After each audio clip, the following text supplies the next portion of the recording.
지역의 집값이 많이 오르고 있는데요. 이른바 강남 3구라고 하는 곳, 강남구, 송파구, 서초구는 최근 한 달 사이에 무려 3.7%나 올랐다는 지금 통계가 나오고 있습니다. 3.7% 얼핏 보면 별것 아닌 것 같지만은 이게 월간 3.7%가 올랐다. 이것은 연율로 단순 환산하면 30% 이상 올랐을 수도 있는 상당히 단기 급등 현상이라고 볼 수가 있거든요. 강남만 그런 것이 아니고요. 한동안 완전히 부동산 거래가 끊겼다고 생각했던 이른바 노도강 지역, 서울의 외곽 지역이죠. 이런 곳의 집값도 지금 덜썩덜썩거리고 있습니다. 자, 경기는 침체한데 경제는 살아날 조짐을 별로 보이고 있지 않는데 집값이 떨어지고 있다. 이런 면에서 상당히 이상적 신호가 아닌가 이런 지적까지 나오고 있는데요. GDP 성장률 등 거시경제 지표로만 놓고 볼 때 올해 우리 경제 전망 썩 그리 좋지 못합니다. 성장률은 작년, 재작년보다 좀 더 떨어지는 것으로 되어 있고요. 특히 서민들 또 자영업자들, 시중의 유통상가 등에서의 체감 경기는 그야말로 급전직하거든요. 이런 와중에 집값이 뛴다? 자, 그리고 이번 집값 폭등 현상은 서울을 집중적으로 오르고 있지 지방은 보합이거나 오히려 떨어지는, 그러다 보니까 빈 부익부, 서울과 지방의 간격이 더 벌어지는 양극화의 골까지도 더 심화되는 이런 부작용을 낳고 있는데요. 자, 갑자기 집값이 왜 오르는 것일까? 집값이 오르는 것은 팔겠다는 사람은 적은데 사겠다는 사람보다 더 높은 가격을 제시해도 사겠다는 유효 수요가 있기 때문이지 않겠습니까? 근데 왜 갑자기 수요가 늘어났느냐? 이것은 최근에 다른 변수가 없었기 때문에 유일한 변화라고 할 수 있는 서울시 오세훈 시장의 토지거래 허가제의 해제를 한 요인으로 보지 않을 수가 없습니다. 실제로 토지거래 허가제 이후와 이전은 일단 거래 물량에서 엄청나게 달라졌거든요. 그러니까 토지거래 허가제가 서울의 집값에 아주 커다란 변수가 됐다, 이렇게 볼 수가 있습니다. 자, 토지거래 허가제, 이게 상당히 황당무계한 제도인데요. 이것을 원래는 1979년에 박정희 정권이 도입을 한 겁니다. 토지거래 허가제. 토지를 거래할 때는 허가를 받아야 된다. 사실 자본주의 시장 경제에서는 좀 상상하기 어려운 강력한 규제, 정부 통제라고 볼 수가 있죠. 그럼에도 불구하고 1979년 당시에 이 제도가 국민들에게 받아들여졌던 것은 이 토지거래 허가 제도는 도시 개발을 위한 공공개발의 목적이 분명했고, 또 하나 토지거래 허가제는 말 그대로 토지에 관한 것이었습니다. 그러니까 우리 부동산은 토지와 건물로 나누어질 수가 있는데 사람이 사는 것은 건물이잖아요. 건물은 적용이 되지 않았고 사람이 살고 있지 않은 토지에만 적용이 되기 때문에 사람의 불편은 그렇게 크지가 않았죠. 또 당시에 서울 강남 개발이라든지 서울을 개발하기 위해서는 땅이 필요한데 그 땅에 투기가 일어나니까 투기를 막기 위해서 토지를 거래할 때는 허가를 받아라, 나름 어느 정도의 정당성도 있었다라고 볼 수가 있겠습니다. 이 제도가 별로 사용되고 있지 않다가 느닷없이 문재인 정부 때 2020년입니다. 정확하게. 이때 우리 국토부 장관은 김현미 장관이죠. 부동산 가격이 오르니까 갑자기 사실상 사문화되다시피 했던 토지거래 허가제를 끌어온 거예요. 그런데 이 2020년에 문재인 정부 하에서 김현미 장관이 끌어온 이 토지거래 허가제도는 79년의 토지거래허가제와는 목적이 달랐습니다. 우선 공공개발을 위한 이 토지의 이용도 제고라든지 투기 억제와는 달리 주택 가격을 묶어두기 위한 것이었거든요. 그러니까 사실상 주택거래허가제라고 볼 수가 있죠. 주택 밑에 땅이 있으니까 그 땅의 거래 허가를 한다라는 명분으로 토지 위에 있던 건물까지 묶어버렸던 것입니다. 이 토지 거래 허가제, 당시 김현미 장관이 2020년에 발표한 대책을 보면요, 크게 4가지가 있거든요. 우선 1가구 1주택이 아니면 집을 못 삽니다. 그래서 최종적으로 1주택이 되느냐 안 되느냐, 뭐 중간에 일시적인 1주택도 반드시 새 집을 들어갈 때는 그것을 해소해야 됩니다. 한 주택만 가져라, 이런 것은 당초 1979년도 토지거래허가제도는 없던 상당히 좀 생뚱맞은 규제이죠.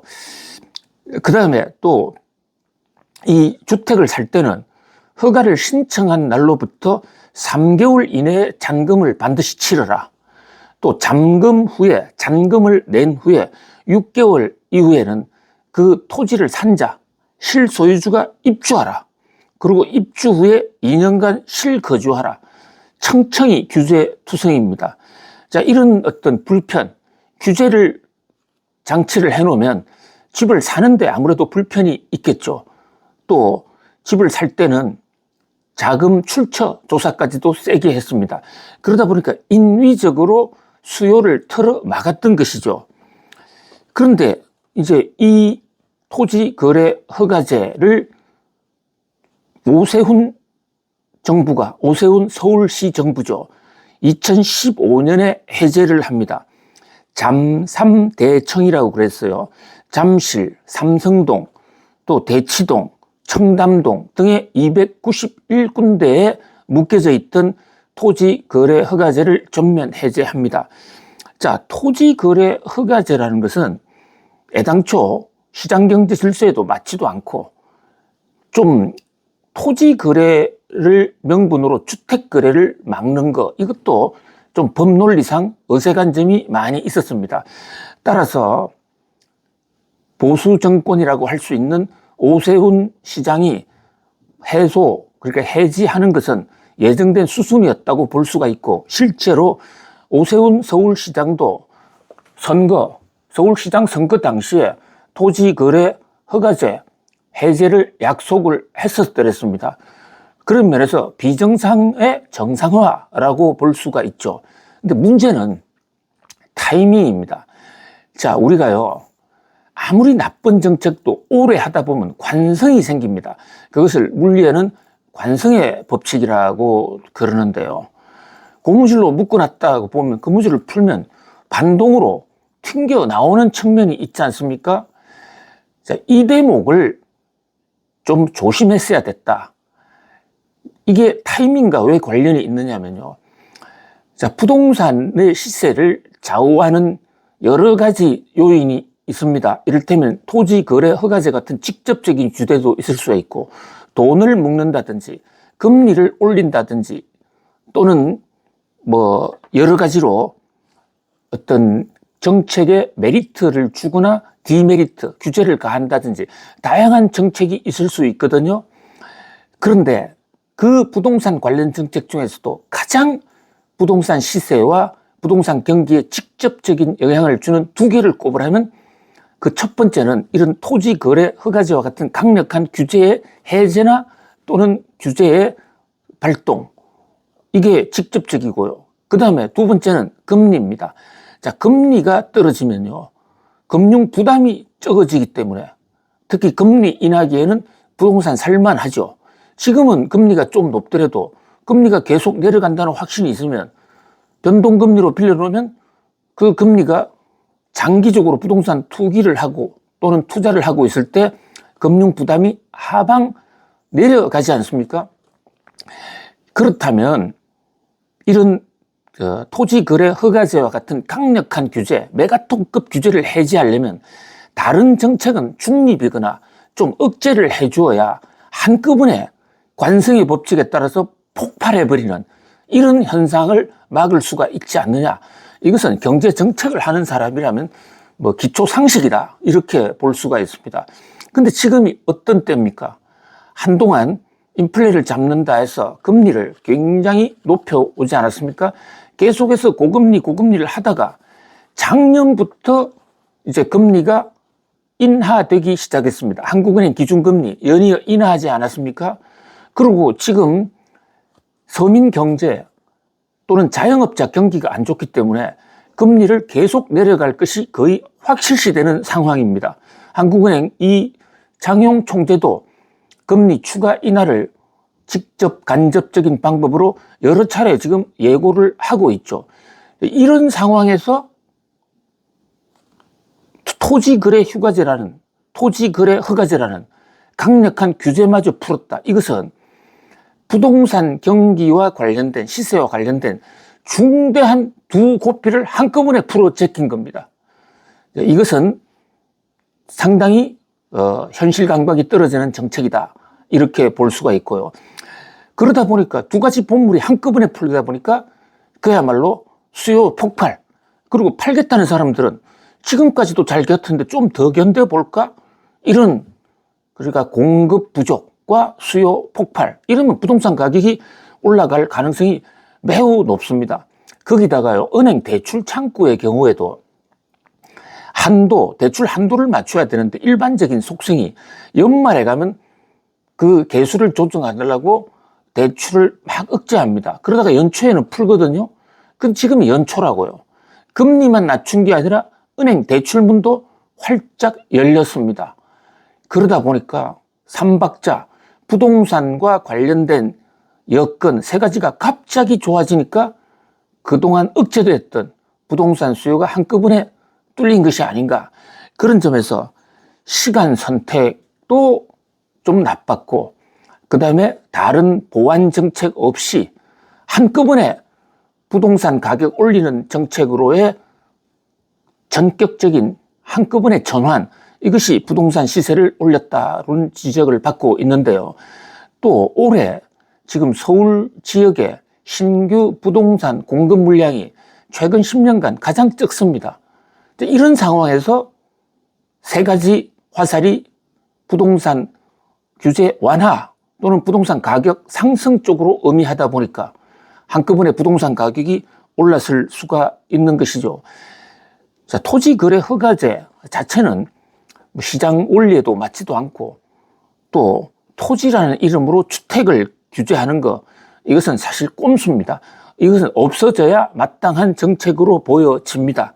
그러나 이런 오래된 정책이라고 하더라도 관성의 법칙에서 너무나 지난 5년 동안 우리 주택시장의 하나의 어떤 상수로서 주택시장을 옥죄어 온 이것을 한꺼번에 빼려고 하면 다른 여건들은 최소한 중립이거나 또는 부동산 투기를 억제하는 방향으로 갔었어야 되지 않느냐 하는 그런 아쉬움이 남는 것이죠. 자, 일각에서는 왜 오세훈 서울시장이 작년만 해도 또 재작년만 해도 부동산 경기가 아직 완전히 안정됐다고 보기 어렵기 때문에 토지거래 허가제 풀 타이밍이 아니다라고 주장해 왔었거든요. 그런 오세훈 시장이 금리 인하기에도 불구하고 갑자기 291곳이나 토지거래 허가제를 풀어 제꼈느냐. 그것은 뭐 정치 분석가들은 탄핵 정국과 맞닿아 있는, 만약에 윤석열 대통령이 탄핵이 되면 대통령 선거가 바로 60일 이내에 치루어져야 된다 하는 그런 관점에서 대권의 욕심을 두고 표를 얻기 위한 선심 정책이 아니었느냐.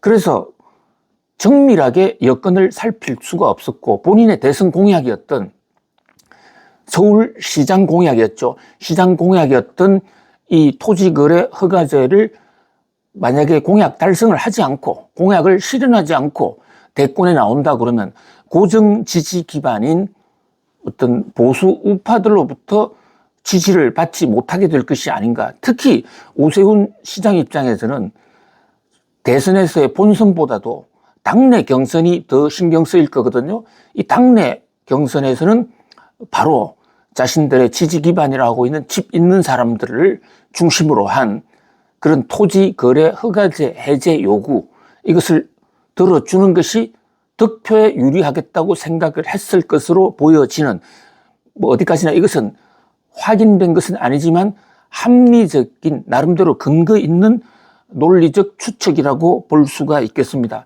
그러다 보니까 좀 서둘렀고, 특히 이 토지거래 허가제를 해제하는 데서는 국토부 당국과도 제대로 상의하지 않았다, 이런 지적이 나오고 있거든요. 자, 지금 미국에서는 트쏘공이란 말, 트럼프 대통령이 쏘아 올린 공, 자, 이것 때문에 금값이 뛰고 주가는 떨어지는 그야말로 경제 대란이 오고 있는데요. 자, 거기는 메이크 아메리카 그레이트 어게인이라는 나름대로의 거대한 구상이 있지 않습니까? 물론 여기에도 찬반 논쟁이 있지만, 그렇다면 우리는 과연 지금 이 시점에서 오세훈의 오소공, 도대체 무엇을 위한 토지거래 허가제의 전격적 해제였느냐? 자, 이 토지거래 허가제를 해제하면서 서울시에서의 주택 수급 문제, 특히 안정적인 공급 확보, 또 금리 인하기를 피한 최소한의 중립 또는 금리 인상기라든지 이런 보완적인 정책이 필요하지 않았을까? 일각에서는 자, 지금이라도 부작용을 시인을 하고 정상화로 돌아가는 것이, 그것이 현명한 정책 책임자의 자세가 아니겠는가라는 이런 지적도 나오고 있는 상황인데요. 자, 여러분은 오세훈이 쏘아 올린 이 오소공, 서울 강남 집값 대란과 토지 거래 허가제를 어떻게 생각하십니까? 오늘은 오세훈의 오소공에 대해서 말씀 올렸습니다. 감사합니다.